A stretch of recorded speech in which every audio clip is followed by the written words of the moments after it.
butt, feeling like a weenie. But now it's 5:30, it's time for a martini. Welcome to our show, welcome to our Kiki, the 5:30 Quarantini. Hello! And welcome to the 5:30 Quarantini. I am Michael Hull. And I am Dylan Bustamante. And this is gonna be fun. Dylan, happy Thursday. Happy Thursday, Michael. How you doing? I am so good. I have been looking little forward... blue light behind you. Listen, the production value, we've been in quarantine for 6 months. I had to do something, so I got a light. It's getting very fancy around here. Getting moodier and moodier. I'm well. I have been so excited all day for this episode because we have a great guest. And here's the thing. We have a great guest who also brought us a great drink. When they have an idea and they're like, they have a good drink, you know it's going to be a good episode. Right. And then you just look forward to that drink all day long. And now it is 5:30, so it is time. Yes. Welcome. I see a lot of people are arriving. Drop some comments if you want us to know you're here so we can get you involved. But welcome. This is going to be fun. If it is your first time watching, we are raising money this month or we're not raising money, but we're encouraging, if you're having a great time, if you have some fun with us tonight, we highly encourage you to consider making a donation to Broadway for Biden. It's different than in past months. We are not accepting tips on their behalf. However, we've set you up a little shortcut. It is tinyurl.com/BWayBiden. Here it comes. You can go to that URL and it'll be super easy. It'll take you right to the page where you can throw a few dollars at what we think is a really, really, really good cause. So yes. And what else do we have going on this week today, Michael? Well, I'm glad you asked. The Golden Girls show that I worked on that we talked about before on here just dropped on Broadway On Demand. So if you're a Broadway On Demand person and you like puppets and the Golden Girls, you can go watch that on Broadway On Demand. Also, Nick Cordero's album came out today, live at Feinstein's 54 Below. So if you would like to listen to that, it's unbelievable. He has some guest artists on it. These people you probably don't know of, like Zach Braff is on the album. Never heard of him. Yeah, Drew Galen, friend of the show. Drew Galen is on the album. I believe Catherine Gallagher is also on the album. And all the proceeds go right to Amanda and Elvis. Yeah. So it's a good cause and it's a great album. So go check it out. Speaking of things to check out, the last thing I want to plug before we dive right in is our friends over at Broadway Buskers have a Tuesday concert series that we've mentioned before, but we've never been quite as excited because we have a friend is the spotlight next week. Right. Tell us more, Dylan. One of our dear friends, who we hope to get on this show soon. He's very busy. Will Van Dyke is some of his new music he'll be doing Broadway Buskers on Tuesday, and I believe that's at 7:00. Yeah. So you can check that out. And now that we've gotten all the housekeeping out of the way, what do you say we get into today's episode? Let's go for it. I'm thirsty. All right, you guys. Our guest today started his New York career with an off-Broadway production of Carrie the Musical, where he shined, and he quickly became one of a household name here in the Broadway community. Why doesn't anybody ever get it right, Carrie? This is going to be my singing episode, I decided. After that, Derek went on in the same year, 2012, to create the role of Eddie Birdlace in Dogfight, and then went on to make his Broadway debut as the 10th anniversary Fiyero Tigelaar in Wicked. I love that ever since Julia Murney came on the show and teased us about last names, you always use Fiyero's last name now. Well, I always forgot how great of a last name it was. It is a pretty great last name. Yes. Of course, in 2016, he found his Petersburg playing opposite another friend of the show, Christy Altomare, in Anastasia. And now he stars as Nick Healy in the hit musical Jagged Little Pill, a role which he developed from the very beginning and has now delivered all the way to Broadway. Let's take a look at today's guest bartender, Derek Klena. Let's go down to the Feinstein's ballroom. We'll meet there later tonight. We can dance till there's light. Find the prettiest girl, give her a whirl. Right on down to the Feinstein's ballroom. Come on, follow me. You'll be happy to be there, dancing through life. When I'm all choked up, but I can't find the words. Every time we say goodbye, baby, it hurts. When the sun goes down and the band won't play, I'll always remember us this way.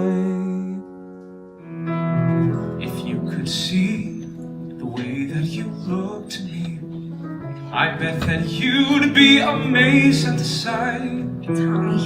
You'd see a heart that's fearless and true. From my point of view, oh, you shine. There are some who have walls yet to climb. You and I on the fly, just in time. But tonight there's a sky and quite a view. Welcome to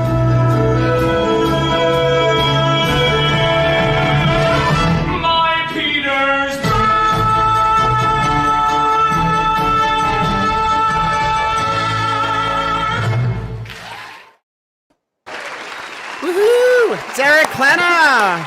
You guys are awesome with all those clips. That was amazing. Well, Everybody gets a reel, Derek. You get a reel. you get a reel. When Michael made this one today, and I was like, we started watching it, and I was like, is the whole thing taking place at Feinstein's 54 Below? Or I know. Hey, it's a great place. And I Great said, place no, for there's one questionably legal bootleg, but we're just gonna not worry so much about that. And we needed to see it. The fans Right. needed to see it. Derek, hi, thank you so much for being here today. We're so excited to have you. Thank you guys for having me. This will be awesome. Where are you coming to us from today? I am currently in New York City. I was just Awesome. in California with my wife visiting our families, but now we are here until the holidays. So Great. happy to be back home. yes, Yeah, well, welcome And back. Happy anniversary! Thank you. Yeah, we celebrated our 2 2 years on Tuesday. Yeah. Oh my gosh! Well, congratulations! And Thank we made you. it through 2 years and a pandemic. So I know, we seriously. really crushed it. So yeah, it's going very well. We have a lot to catch up on. We've got games to play. We have drama to spill. But speaking of spilling or not spilling, first things first. We are thirsty. It's 5:39, and I think it's time for a drink. Yeah. What have you? What's your drink of choice today? Okay, this is one of my favorites. It is a basil mint martini. Amazing. Now, I don't have any martini glasses, but I have this terrific little tumbler that we'll use. But I'm also okay. using a tumbler. All And right. So- I think I grabbed everything that I saw that you sent over, but just to double check, will you run down the ingredients for us to make sure that we have everything here? Will do. I'm going to be making like double amount because my wife was like, if you're going to make this martini, you better make me one too. So I'm doubling all the ingredients. Perfect. But okay, so we got basil leaves, mint leaves, agave or simple syrup, Great. lime juice, and the spirit of your choice, either gin or vodka. But I'm Great. gonna use gin tonight. I'm What also do you going guys gin. use? Gin. I'm using vodka. I'm in a vodka mood. Hey, to each his own. Yeah. But yeah, this is a great one. Okay, should we get started? Let's Yeah. do it. All right. Okay, so we are also going to need a shaker because you need to Yes. muddle up the ingredients. So we have a shaker. I like adding a ton of basil leaves. So usually if you're making like one piece, I usually do 5 to 6 pieces of leaf, but I have like 11 or 12 because I'm making double. Right. I think I have right. 5 here. So No, that should be great. Right? I And am, then- I'm and then- currently in Maine, if you can't tell, because my mom is blowing up the comments. Oh, I love We're it. in Maine because my cousin is getting married this weekend. Hi, Karen. fun. And I Maine's picked beautiful. fresh mint and basil from my aunt's garden. Word. Wow. I know. Okay, so we got our basil, we got our mint. Throw that in your. Are we doing a in your shaker. similar amount of mint? A little bit less. So cool. probably like 2/3 the amount of basil you put mint in. This I much like basil. people don't usually put as much mint, but I like a good combination of both. And then usually for one, you'd use 1 lime squeeze. I have 2, and actually Awesome. it's about a shot. It's about a shot of lime juice that works. per serving. So add that to the basil and the mint. And then we're going to add I'm using agave today. You can use agave syrup or simple syrup and add about a shot of that in, or like a tablespoon. I'm just eyeballing it. I think that's good. And now we are going to muddle this together in here before we add our Liquor. liquor. So Magic. muddle that up good because when this is all done and after we've shaken it, it's going to turn this really cool green color. But we really want to and try to push the leaves down and don't twist because we want to try not to break up the leaves as much as we can. Oh, okay. So muddle those up good. Oh, I love that because in the past on this show, when we've made a muddled drink, I actually didn't know the trick about not twisting. Yeah. And you end up with so much little pulp in there and little bits in there that it gets caught. But It's always okay, especially with this one because we're using basil and mint. I love them anyway. But if you can, try not to twist. Okay, so they're pretty tamped down in there. Now we add our liquor, the fun part. I'm using gin. amazing. Tanqueray 10. Nice. Tanqueray 10. Oh my god. you're making a Tanqueray I'm 12. pulling out the stops. It's This a is big a day. big deal. You don't often make this martini. Okay, so I usually add in a shot or two or Great. 4 for 2 servings. Since we are having a martini.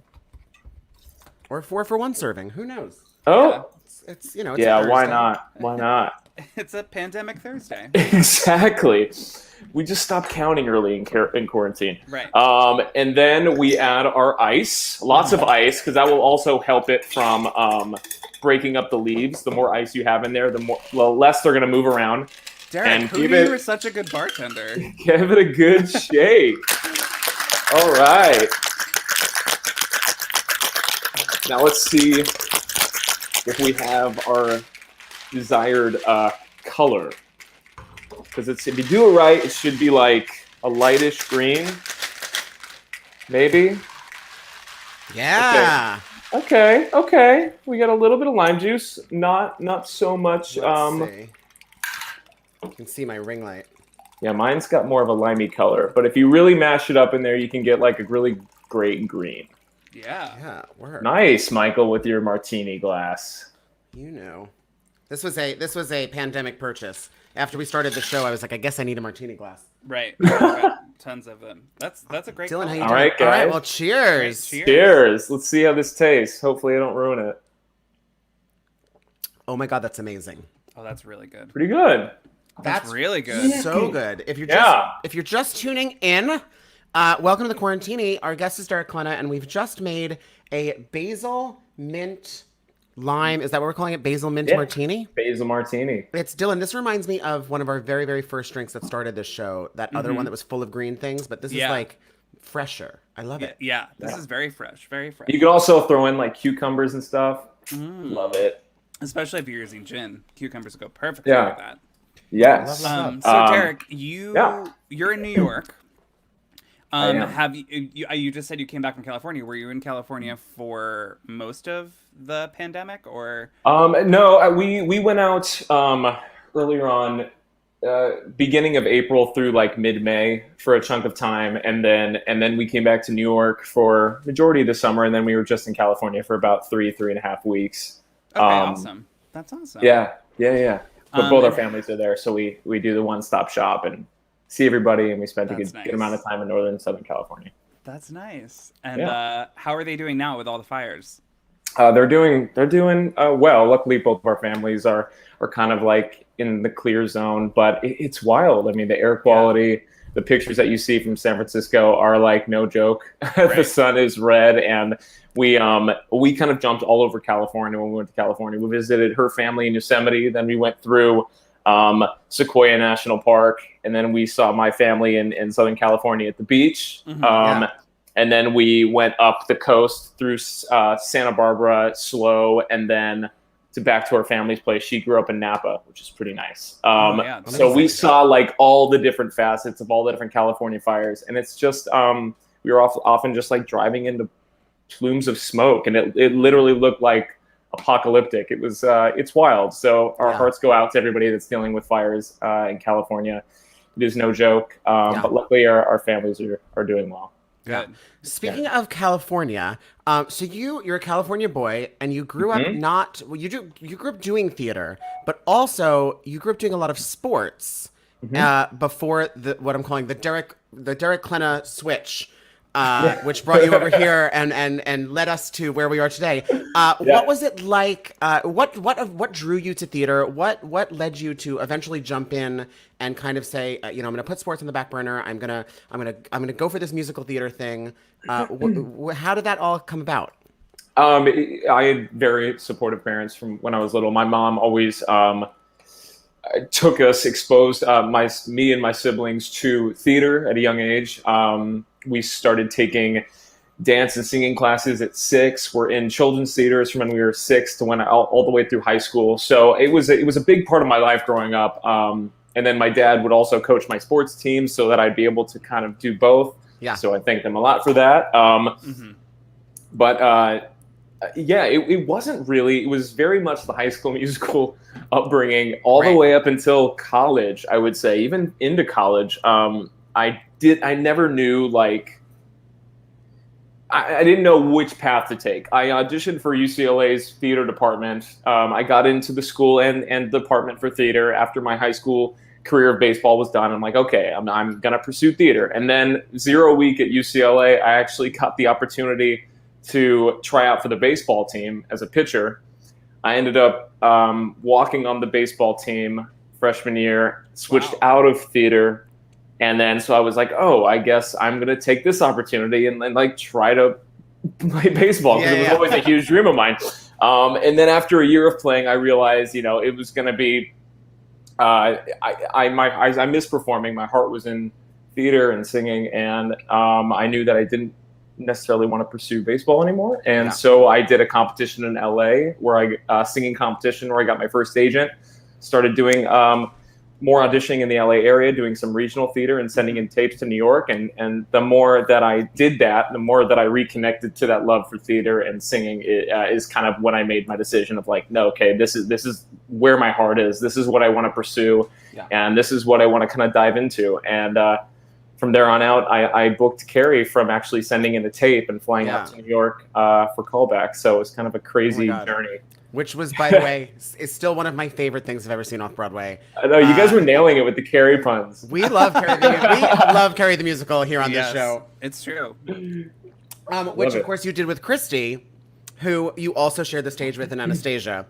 Yeah. Which is just so cool. What is it like to have kind of a creative partner of sorts in Christy, someone that has been around and kind of grown as both of you have kind of taken off? Was it cool to have a bit of a reunion on Anastasia? Did it feel like it was kind of a callback to your starting point? Yeah, I mean, especially with both the roles that we played, we had so much one-on-one scenes. So we didn't have to. Going into Anastasia, it was a huge comfort to know that I trust this person. We're good friends. We have a good relationship.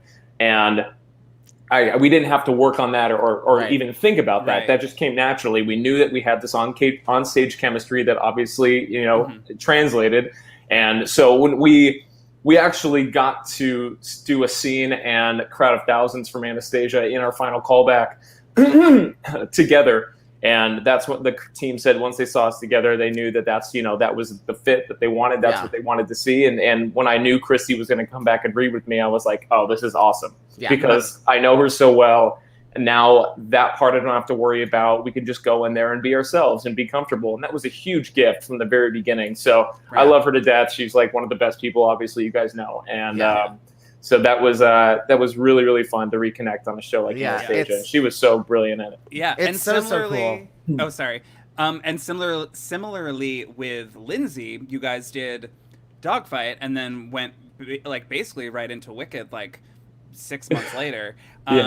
That's just so great that you have these two leading ladies that follow you around. or I follow them around. Either way, I'm pretty spoiled with those two. Yeah, Lindsay and I saw her do I saw her do Godspell right before Dogfight. Right when we both got in cast, she was finishing up that show, and we actually got dinner because we didn't know each other very well. We sat down after one of her shows and talked, and we immediately hit it off. Dogfight was such a impactful experience for both of us, getting to work with that crazy, amazing team between Peter Duchenne and Benj and Justin, Pascal Paul, and Joe Mantello directing. we both reminisce over Joe just kind of like totally changing our perspective on acting. He definitely like broke us down and built us back up. And I never really had a lot of formal acting training growing up. So having that kind of instruction from the genius that is Joe, I mean, before I auditioned for Dogfight, I saw him do Normal Heart, which was one of the most amazing performances I've ever seen. So I was very humbled to be in the room with him and to have Lindsay at my side and see, you know, her amazing professionalism and her skill. It was amazing. And to get to carry that over to Wicked and have a person that I trusted, especially that was my Broadway debut. And when you're going into a show like Wicked, it's a little intimidating because it's such a beast. And, you know, it was the first Broadway show that I ever saw. So that was kind of a very cool full circle moment as well. Oh, that's awesome. So to go through that experience with her by my side, not have to do that alone was also another huge gift. She's amazing. Yeah. So Dogfight, Wicked, you know, the resume goes on and on and on. We could talk about it all day. But then Jagged Little Pill comes along. Yes. Which you are currently in. I'm going to say it that way Currently because Broadway is coming back. We have full faith. And you got in on the ground floor with Jagged Little Pill, which I think is so cool. And what was it like getting to kind of, first of all, were you an Alanis Morissette fan pre-musical? I was a 90s baby. So I always was familiar with her music. I mean, all of her music, this entire album just played on repeat throughout, like on the radio. And I grew up in Southern California. So I spent a lot of time in the car. So I knew of her music and I knew of her and was a fan, but I didn't realize until working on this project that they were all on the same album, which was like mind blowing to me as I was like, what? This is all like one thing. This isn't like a greatest hits. This is just like a single record. So having that kind of epiphany going into this project was kind of mind blowing. And then to work on it with the team that we have, I got on board the first reading that we had in New York. It was like a very informal reading for some friends and family and producers. And I think we all were really excited about it. The things that we were trying to touch on, the book that Diablo brought in. And I was just lucky enough to fit that role and stick with it over the years. And we're super proud of it today. And when it comes back, which it will, I think it'll be even more impactful given the events of this year and everything we address in the show. I think it'll be really important for us to revisit and for people to really come see and digest. So we're really excited about it. The question that I have is whose choice was it or whose idea was it to make you do a full cardio workout in the middle of the show? That was Diane, I think. Oh, great. Good for Diane. Because we were just finding ways, because that's like a big part about my role early in the show is like Nick's the overachiever. Nick is the kid that like can't stop, won't stop. So we were always finding ways to like exhibit that or show that. Like, what does he turn to in times of trouble or times of stress? We think Nick is like a health fanatic in a workout, and he's obviously like going to be a collegiate swimmer. So you should probably just do more working out. And so I was like, okay. And then she was like, yeah, right here would be a great idea. It's very impressive. I remember seeing it and just being like, wait, now again? If you've ever wondered what Derek Klena's gym routine looks like, when Broadway reopens, you are welcome to get a ticket to Jagged Little Pill. Jagged Little Pill. Oh my gosh. My goodness gracious. Well, Jagged Little Pill, of course, the 1995 album by Alanis Morissette. Oh, I think I see where you're going with this. I think I do too. But that's as far as I can go. I'm going to hand the baton off to you, Dylan. Great. So yes, as we were just talking about, Derek, you are currently starring in the Broadway hit musical Jagged Little Pill. And we all know that Jagged Little Pill was an Alanis Morissette album that came out in the year 1995. Well, today's game, Michael, if you will. Today's game of the day will take us on a journey back to the year 1995. Hillary Clinton is the first lady. Cell phones are only used to make phone calls. Kate Moss and Johnny Depp are dating. What? Let's head on over to question number 1. Yes, true story. 1995 reminds me of jamming out to this Coolio song, which was the top song of that year. Was it A, Gangsta's Paradise. Thank you for pronunciation. Yeah, that was really going to Thank throw you. me. B, 1, 2, 3, 4. C, My Petersburg. Or D, Hit 'em High. And I should mention, so Dylan made your game today, which means I have not seen it, so I am on your team. I don't know how much help I'm going to be. Gosh. Yeah, so is everybody in the comments. So we've got plenty of help. And if you get the answer right, you will hear Alex Newell riffing, and if you get the answer wrong, you will hear something else. Oh man. 1995, cool. 1995. I mean, I'm leaning towards My Petersburg, but It's not Hit 'em High, right? Isn't that a Blue Cantrell song? Or is that doesn't sound right. I mean, I was 4 years old, so I know. After I don't made know this if this game, I is on my realized that you were playlist. only 4 years old in 1995. But I think it's gonna be okay. fun. Wait, I'm getting. We have some conflicting guesses. We have some Okay. guesses for A and some guesses for B. My What are you gut- leaning towards? I was leaning only because I've never heard of 1, 2, 3, 4. Is that just Yeah. counting? Yeah, Like- I think that might be a throwaway clue as well, or not. I'm gonna go with the crowd on this one with Gangsta's Paradise. Oh, work. Yes, Is that it? Gangsta's That was it. Paradise. All right, thank you, Um, Brandon, who threw that in there. I also would like to say that 1, 2, 3, 4 is also a Coolio song, but came out in 94. And Hit 'em High is the Coolio song that he wrote for the hit movie Space Jam. Hit 'em Oh, High? Yes. Okay. It Oh, was you know what I was- It was the monsters. So Space Jam, there was like the monsters versus the Looney Tunes. It was like the Yeah. monsters basketball theme song. I was thinking Yes. of Gotta Hit 'em Up, the blue Yes. blue Cantrell. Cantrell, whatever. But I was wrong. But anyway, great. Great. Derek, we're 1 for 1. Nailed it. Yes. Great. High five. So question number 2. This movie won the 1995 Best Motion Picture Award. It starred Mel Gibson, who played a real-life freedom fighter in a kilt. Is it A, The Passion of the Christ? Is it B, Lethal Weapon? C, Braveheart? Or D, The Patriot? Michael, I feel Braveheart. yes, I agree with you. You want to go with that? You had me at kilt. Let's say Braveheart. All right. Yeah, Nailed that it. won Yes. the Best Picture in 1995, Braveheart. All right, question number 3. We're nailing this. You guys are You're doing crushing this. great. Ben Rapport, I see you in the comments there. Braveheart, way to go. Yes. What else? Yeah, I'm keeping an eye on those comments. Question They're a number little bit behind 3. us. Some people called this the trial of the century. In 1995, 150 million people tuned in to hear how this trial ended. Would that be Velma Takes the Stand from Chicago? Yeah. I think you're on to something. Do we get multiple choice here, or is this just a guess? Nope, just a guess. Oh, I wow. 1995, one of the Is biggest this, trials of the I century. am seeing some people in the comments who I This, think are no, onto something. it's not. I don't think it's OJ because that was 93. But It's so- is it Clinton? No, no, no, no. Is it so, Dylan? Are Is we it? talking?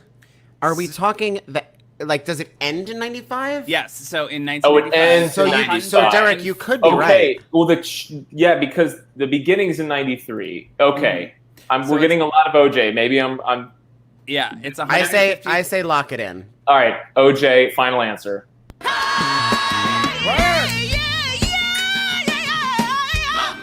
All right, way to go in the comments, Matt Quinn. Yes, the Pieces O.J. of Simpson gold. trial Adina, Joy, way to go, you ended guys. in 1995. Isn't that crazy? It was Got like an it. 8-month Crazy. ordeal. Like once the trial actually started. Also, That's if you've never nuts, seen The yeah. People versus O.J. Simpson, I have seen it. Yeah. It's So good. unbelievable, so good. All right, question number Amazing. 4. I just want to point out that this is where I'm at right now. Yeah, Which like, is Good. not- Yeah. which is not I a need- not I a great sign. supposedly made 2, and I'm like through one. Oh, It's no, been you- great. Make sure you have We'll enough see. mint and basil for the wife. I know. Oh yes, of course. Yes. Question 4. 1995 brought us this hit dance song sung by Latin band Los Del Rio. It had people touching their head, waist, shoulders, and butt. 1995 brought us this dance hit song sung by Latin band Los Del Rio. It had people touching their head, waist, shoulders, and butt. Not in that order. When you do it that way. Wait. When you do it that way, there's a hint that you're giving us. I know. Head, waist, shoulders, and butt. See, I was thinking this, but it's this. Okay, we're I think getting I got a it. lot of feedback here. I didn't know that. Yeah, okay. Macarena, that totally does make sense. Well done. The Macarena. The Macarena came out I didn't in know that was the 1995. 90s. I remember because I was born in 1990, so I remember no, Megan, I will not do it in reverse. Do it in reverse. I remember block parties. Do you guys remember block parties? Yeah, I love I the remember block doing party. the Macarena at all block parties in the 90s. Do you know this fun fact about me, Dylan? That when I was in high school, I was a party DJ. I had a soundboard and speakers, and I would get hired to go places and play the Macarena. But I didn't know that it was by the Del Rio Trio or whatever that was. Right. The Del Rio Trio. Del Rio Trio. Yeah, wait, what's the name of that band actually? Los Del Rio. But I like the Del Rio Trio. This could be. Alanis Morissette was writing the band. Guys, there you go. There That's it our is. band name. Done. Del Sold. Rio Del Rio Trio. Alanis Morissette was writing Jagged Little Pill, was writing her album, and the Del Rio Trio was writing the Macarena in 1995. Right. Very different songs on those. Oh my god. Well, however, we're four for four. I'm just gonna say I know. we're playing a nailing really it. good game. And this has been a real team effort. Appreciate all of it is. yeah, I knew the that comments with are the nailing it. comments and everyone, we were gonna get it. Megan Kane really wants us to take a poll and All do it in right. reverse. Perhaps we will do that at the end of the episode. Stick around if you would like to weigh in on how to do the Macarena in reverse. It was a Cape Cod moment that I don't want to go back to. Okay. This next portion of the game, we're going to play kind of Family Feud style. So Okay. I have the names of the top 3 most popular TV shows and the most popular movies of the year 1995. I have a few famous quotes. I have a few favorite movie taglines. I have quotes from TV shows. I have the movies subtitle. And I have some hints. So here's your first hint for the top 3 television shows that were out in the year 1995. Okay. I'm going to say the word title. This is a clip of something. I'm going to say the word title when excluding the title of the show. So Gotcha. Okay. it's no surprise to find out title in its 7th season and title in its sophomore year were 2 of the most watched shows in 1995. May they forever live on in syndication. But who could have guessed medical drama title, which followed a group of Chicago doctors, was actually the highest rated show of that year?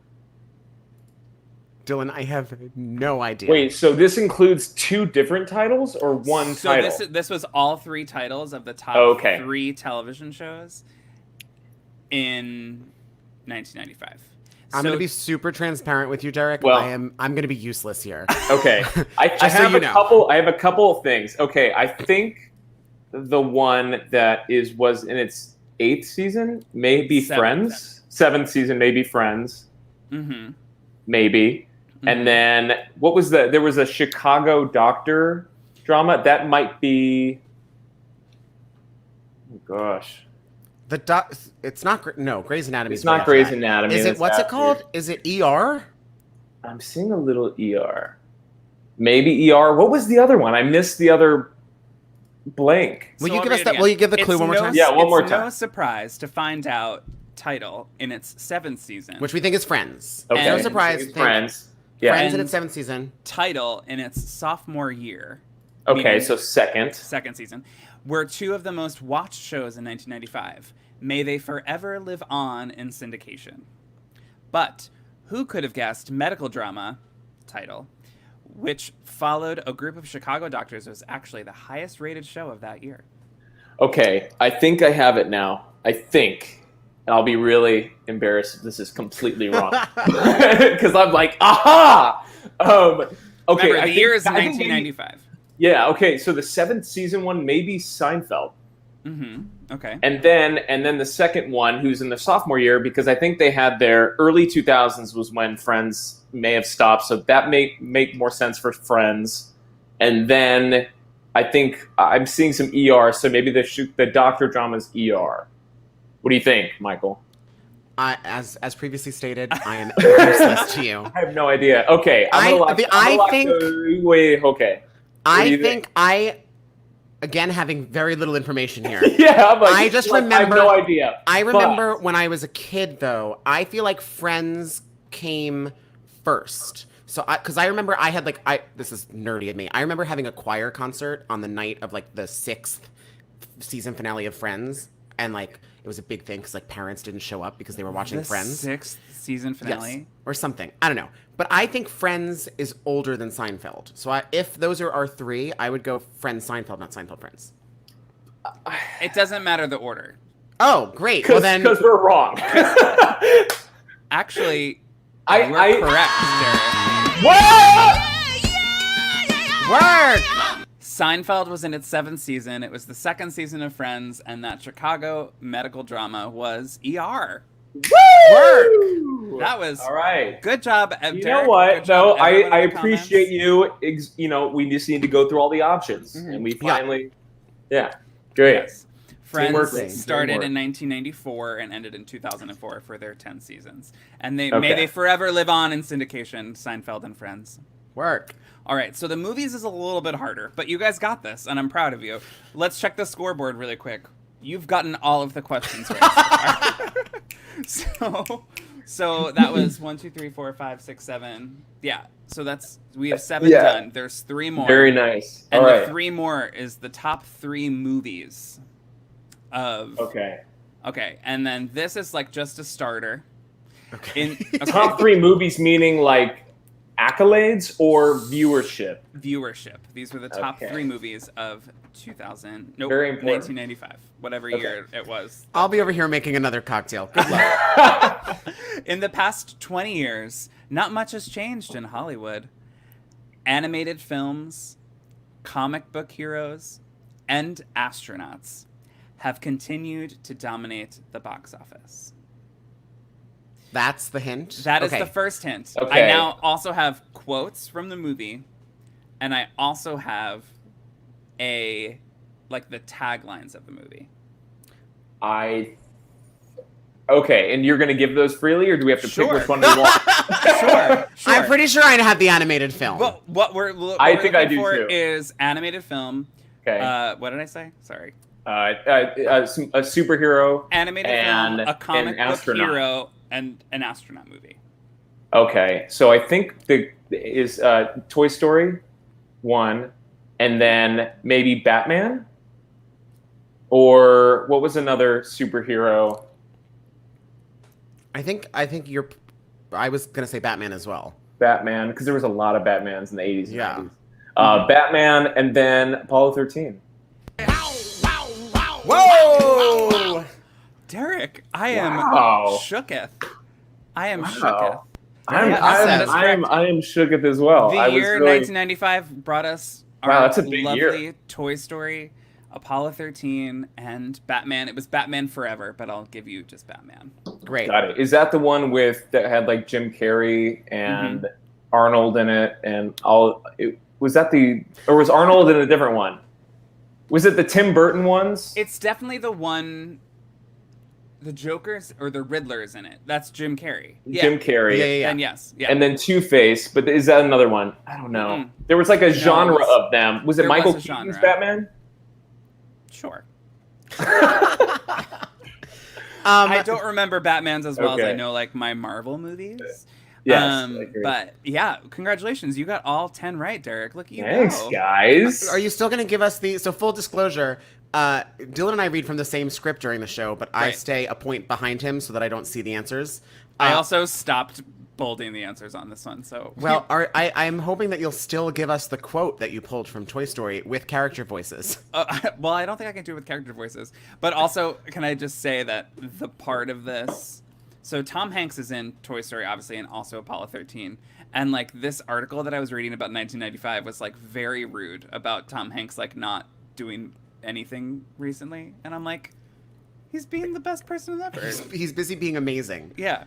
Serious. The quote I have was between Mr. Potato Head and Woody, and it says, "Hey, a laser. How come you don't have a laser, Woody?"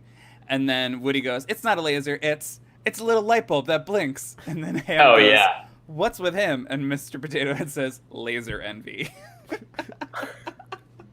Toy Story is genius. Toy there Story are so is- many hidden gems Yep. in those movies. It's Oh true. my God, they know It's how to true. do it. They know how to do it. All right. Well, so far a perfect game. How No, we that's doing, it. Bills? That's Yeah. the whole game. Oh my We gosh. just won All the 10 championship. questions. You won We the did it. championship. All 10 questions right. That's a perfect game for Derek Klena with a tiny bit of help from me, but also I screwed him up once. It went great.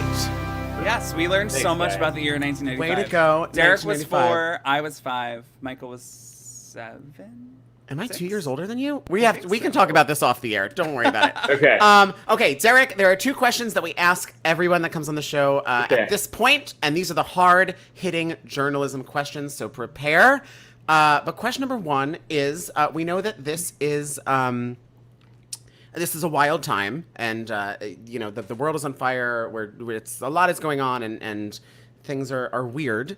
But what is something that over the past 6 months since this all began, what is something that has brought you some joy or kept you feeling excited or creative? What is that thing for you?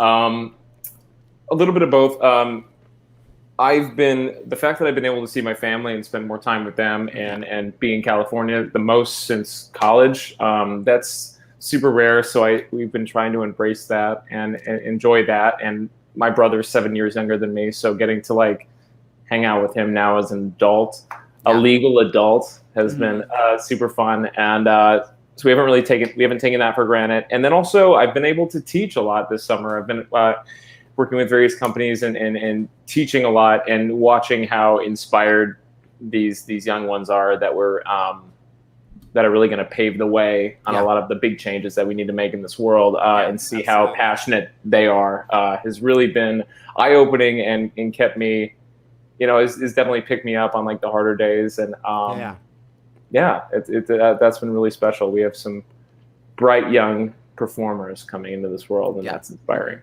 That's amazing. And then our second question for you is, not that we want to rush past the healing that the world is going through, not that we want to... Hold on one second. I apologize. I'm going to grab my charger really fast before my computer crashes for the last question. No worries. Grab it. No worries. Be right back. Okay. If you're just tuning in, Derek's computer is dying. this is the hot gossip. Derek Klena's computer needs a charge, and then we're going to ask him our final question. Should It's we gonna make be so another good. drink while we're waiting? No, I'm I kidding. was just going to see if there's anything left in here. This drink was so good. Yes. This is definitely one of my favorites we've done so far, and also one of the strongest. Yes, 10 out of Like, 10 Who on both of those. Who are the people that have gotten us wasted? Danny Quadrino, Danny Quadrino, Jen Cody, Jen Cody. possibly now Derek Klena. Yes. That might be. Okay. We're discussing the fact that you might now be in the trinity of people who have successfully come on this show and gotten us drunk. Like nice. It's like Jen Cody and her basil margarita. Danny Jen Cody did a jalapeno margarita. jalapeno Oh. spicy margarita. Yes, She I called love Danny. those too. She called me. What did she call me?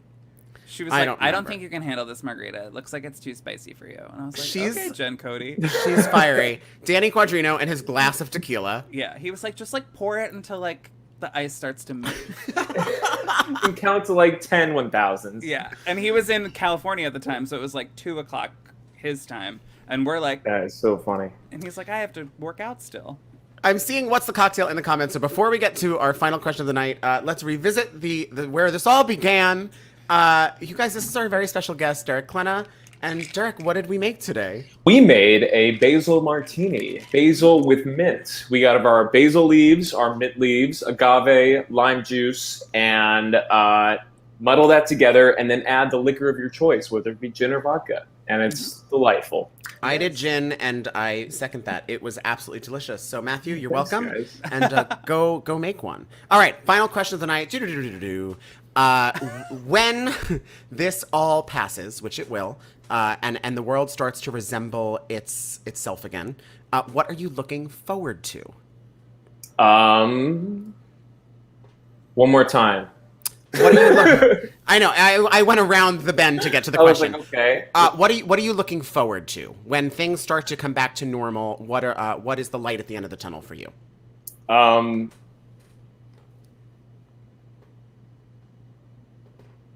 think what I've realized now over the past 6 months is how I don't want to say we take it for granted, but I guess we do, just because it's been, especially our lives, it's such a big part of our lives is live performing and that connection that we have with people. And I think that's why theater will always be my favorite medium. As I try to do more film and TV, theater is kind of always going to be my first love because of those relationships you make with the people that you work with and the reciprocation between the performer and the audience. I think there's no other experience that quite adds up to that. And I think returning to that after such a long absence, such an unprecedented time of not having that be a part of our lives will be emotional for not only us on stage, but for the people that haven't been able to witness something like that in a long time. And that's what being a part of Jagged Little Pill has been. It's been super rewarding to watch how we can really change some perspectives and hopefully give people something to think about and talk about walking out of the theater. And I think now more than ever in this ever-changing world, especially after everything that's happened in 2020 alone, we need all of those things now more than ever. And so that is what I'm looking forward to, is just kind of that emotional climax of all those things colliding again. Yeah, for sure. Oh, absolutely. I can't wait.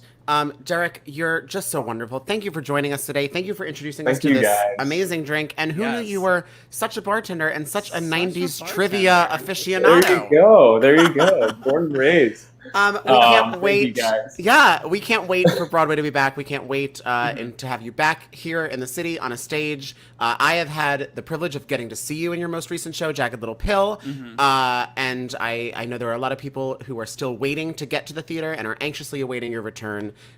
So best of luck, and it will be back, and we're excited for when it is. Thank you, guys. Thank you. Appreciate it. Thanks for having me on. This was amazing. And we didn't get one question wrong. I know. That's pretty good. That's a pretty good. Pretty good. Awesome. Thank you guys so much. Yes, thank you, Derek. Thanks so again, much. Derek. Love you both. Bye. My gosh, if that was great. If you're just tuning in, You're late. You just missed Derek. You missed a good cocktail. You missed fun trivia. You missed a really good cocktail. But don't worry, because you can watch this back on YouTube. How's that? And by the way, if you're having fun, before we go, if you are having fun, please do hit subscribe on our YouTube channel. This is Broadway-Talk Live Network. There are 3 shows on this channel that you can watch every week. Dylan and I are together, obviously, on Thursdays at 5:30 for this super fun show that you're currently watching. Thanks for tuning in. And then, Dylan, what else happens on this channel when it's not us? Well, on Mondays is one of my favorite nights of the week, because we have MT Trivia with the MTs, Chris and Kevin Metzger-Timpson. And do we have their guests this We're week? not allowed to tell their guests just yet. So don't read. Yeah, I know you can see them on the sheet, but we're I not can't giving see them because I'm lost in my trivia. Lost. Don't worry about it. Monday night is MT Trivia. It is super fun. It is 3 rounds of super nerdy musical theater trivia. It is led by Chris and Kevin, like you just said, and their guests are pretty awesome. But they're going to announce them on the Broadway Talk Live Instagram. So if you want to give us a follow, you'll be the first to know who will be joining them on Monday night at 9 p.m. Yes, and then on Tuesday, I am back with my pal Jackie Cox. We have a morning show for nighttime people called Good Morning Tonight. That's at 7 p.m. And our guest is Christy Altamar, longtime collaborator and professional accompanying actress to Derek Klena. They look really good next to each other. They've done a lot of shows great, together. aren't they, Michael? I mean, listen, I'm done. So I know. I can't wait to make another one. The minute we go off the air, I'm gonna be like, shaking. Yes, I can't wait. So that's that. That's our week on Broadway Talk Live Network. Thank you for tuning in. As always, we have the best time doing this show. It has kind of been our creative outlet and our thing that we look forward to in this wild time. And so it means so much that you came to hang out with us. One more big thanks to Derek Klena, who is just awesome. And who knew such a talented bartender? Such a talented bartender. I'm gonna make him make me a drink next time we're at 54 Below. I'm gonna be like, get back there. If you want to download Nick Cordero's album on Broadway Records, that dropped today. So check that out. And Dylan and I will be back next Thursday. So until then, we love you all. Wear a mask, wash your hands, and be safe.